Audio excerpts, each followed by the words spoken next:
রাধে রাধে। যখন কোনো bulb fuse হয়ে যায় তখন কেউ জিজ্ঞাসা করে না এই ফিউজ বাল্বটা কত ওয়াটের, কোন কোম্পানি। ঠিক তেমনই আজকে একটা আমি ছোট্ট কাহানি শোনাচ্ছি আপনাদেরকে। একজন পুলিশ কমিশনার ছিলেন, নিজের মধ্যে খুব অহংকার ছিল ওনার। আমি একজন পুলিশ কমিশনার, নামি দামি পুলিশ কমিশনার।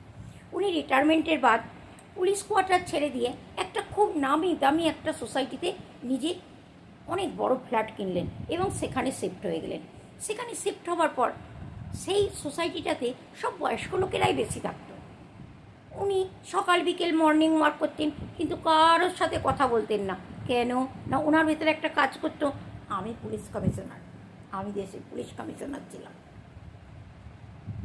এবার উনি ওনাকে হাই হ্যালো করলে তার অ্যান্সার দিত না কখনো, নিজের ঘুমণ্ডে সবসময় থাকতো, সকাল বিকেল ওয়াক করতো। একদিন এইভাবে প্রায় 1.5 মাস কেটে গেল। উনি কারোর সাথে বাক্যালাপ করেননি, কারোর সাথে পরিচয় বাড়াননি, কারোর সাথে বন্ধুত্ব করেননি।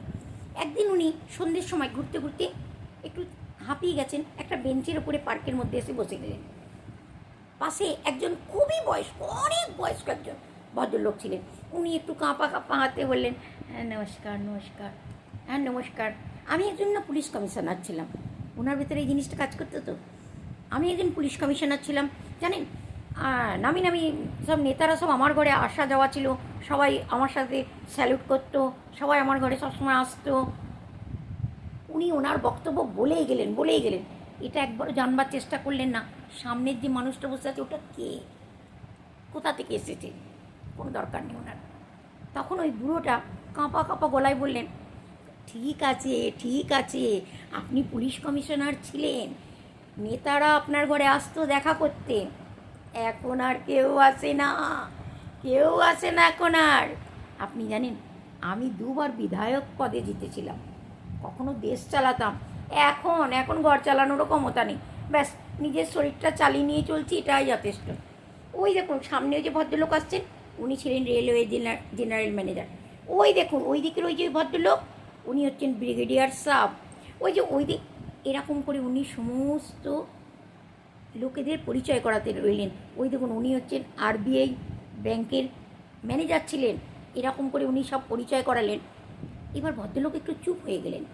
তারপর ওই বয়স্ক লোকটা বললেন, শুনুন, এক সময় আমরা ছিলাম আলাদা আলাদা ওয়াটের বাল্ব, এখন আমরা সবাই ফিউজ বাল্ব।